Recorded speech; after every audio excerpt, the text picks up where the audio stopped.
The note said, "Darling, I hate to tell you this way, but I've run off with your roommate. Signed, your fiancé." I sat down and cried. What else could I do? That's when I noticed that my car keys were missing too. And so was my favorite sweater, and my TV, and my stereo. My whole life crumbled before my eyes. Where was I to go?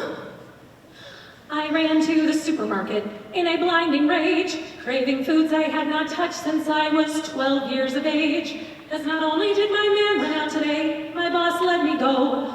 I have been depressed before, but never quite this low. Yes, I guess I've been depressed, but ever this low? No. I ran up and down the aisles of the supermarket, crying and shaking and pulling things off the shelves based solely on their carbohydrate, calorie, and cholesterol count. I didn't go overboard, just enough to get me through the night. I walked up to the checkout counter, I set my things on the belt.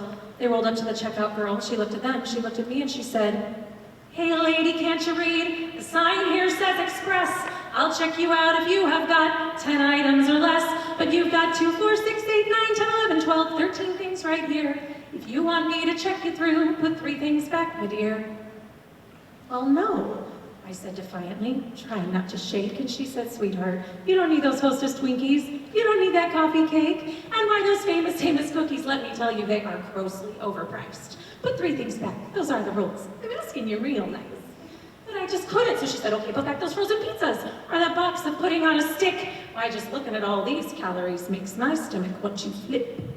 I refused to back down, and she refused to check me through. The line behind me was growing longer, and angrier too. The line behind me was growing longer. There was pushing and shoving and cursing and swearing too. "Look, I'm not trying to make trouble," I said to her, "but I have the worst kind of day. You see, today I lost my job and my car, and not to mention my fiancé." But she shook her head and shouted, "3 things have got to go. Those are the rules." "Oh, please, please, please," I begged. She bellowed, "No." "Please, please, please, please, please, please, please," I begged. And she said, "No." And she was enjoying the power trip of it all. Because then all the other cashiers in solidarity shut down. The sudden empty silence was an eerie, spooky sound. And all the customers started screaming, especially those with frozen foods. The manager came running, he was in an ugly mood. Yes, the manager, he came running, he was ugly, so was his mood. So now I tried explaining to him my situation about my job, my fiancé, my car, and he didn't give me half a chance. He just said, "Who on earth do you think you are?" Now my whole store is paralyzed all on account of you, and Manhattan is going hungry because you won't follow rules. Yes, Manhattan is gonna starve tonight because of stupid, selfish, solipsistic you. I didn't know what that meant either.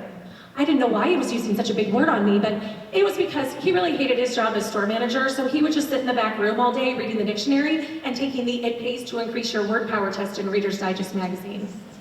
This has nothing to do with the song, but since it's a play, I thought I'd do a little character development. Well, by now I must have looked real pitiful, tears streaming down my face. He was not moved, he did not think that mine was a special case. So he grabbed me and he dragged me as I was sobbing toward the door, when a soft voice whispered, "I've got 7 items, I'll take 3 of yours."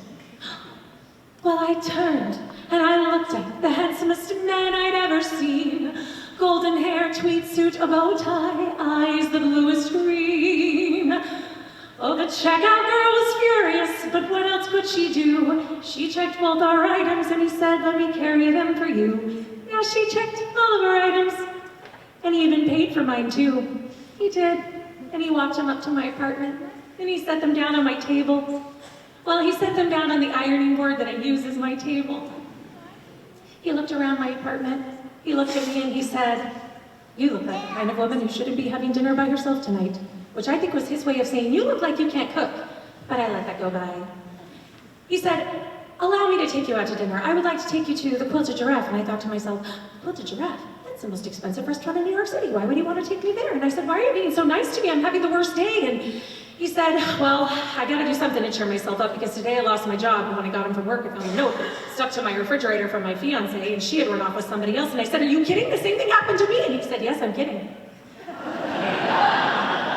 I am so gullible. It makes me so mad sometimes, but he did make me laugh, so I thought, okay, I'll go out to dinner with him.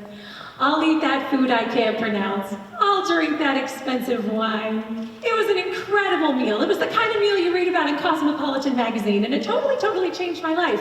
Though some things are still the same. I still do my grocery shopping in that same grocery store, but you won't find me standing in the express line anymore. 'Cause I no longer shop for one, I shop for two, you see. And today my doctor tells me I'm shopping for three. Yes, today I get the good word. I'm shopping for three.